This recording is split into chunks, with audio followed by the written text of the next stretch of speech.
पिछले एपिसोड में हमने देखा था कि कैसे महाराणा प्रताप का बचपन उन्हें एक अजेय योद्धा बना रहा था।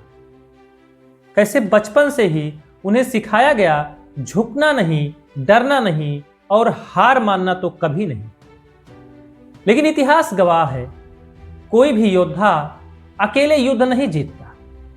उसे जरूरत होती है एक ऐसे साथी की जो खतरा देखकर भागे नहीं, जो मौत सामने देखकर भी अपने कदम न रोके। और महाराणा प्रताप को एक ऐसा ही साथी मिल गया, चेतक।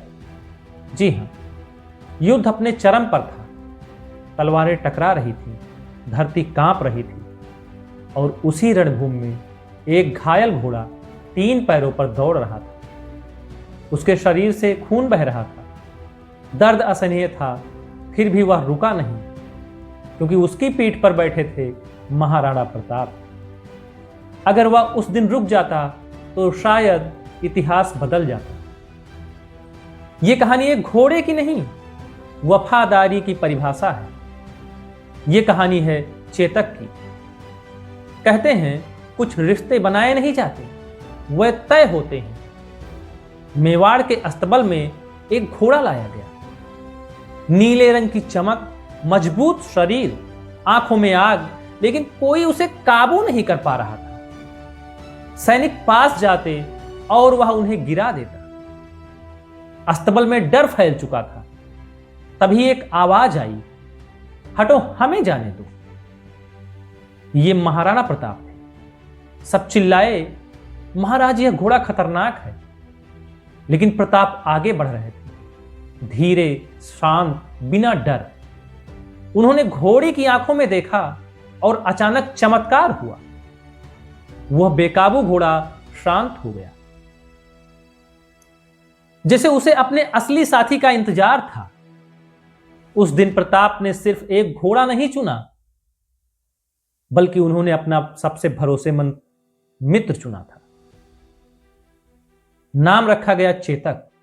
समय बीतता गया और चेतक प्रताप की परछाई बन गया। जहां प्रताप वहां चेतक।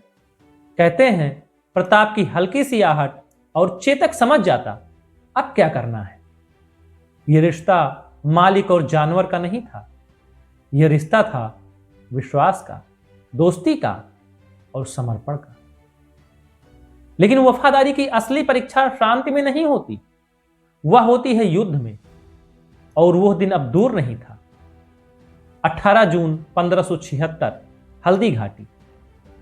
एक तरफ विशाल मुगल सेना, इतनी बड़ी कि धूल से आसमान ढक जाए, और दूसरी तरफ महाराणा प्रताप, कम सैनिक लेकिन हौसला पहाड़ से भी ऊंचा। जैसे ही रणभेरी बजी, चेतक बिजली की तरह दुश्मन सेना में घुस गया। तलवारें चमकी, चीखें गूंजी और मौत हर दिशा में नाचने लगी। तभी सामने आया राजा मान सिंह का विशाल हाथी, एक चलता हुआ पहाड़, अपने रास्ते में आने वाली हर चीज को कुचलता हुआ। यह मौत थी। लेकिन चेतक रुका नहीं। प्रताप ने एड़ी लगाई और अगले ही पल चेतक ने इतनी ऊंची छलांग लगाई कि उसके आगे के पैर सीधे हाथी के माथे पर जा टिके। पूरा युद्ध क्षेत्र जैसे थम गया। उस क्षण साहस ने डर को हरा दिया था। लेकिन उसी पल हाथी के कवच से निकली तलवार ने चेतक के पैर को गंभीर रूप से घायल कर दिया। खून बहने लगा, दर्द असहनीय था।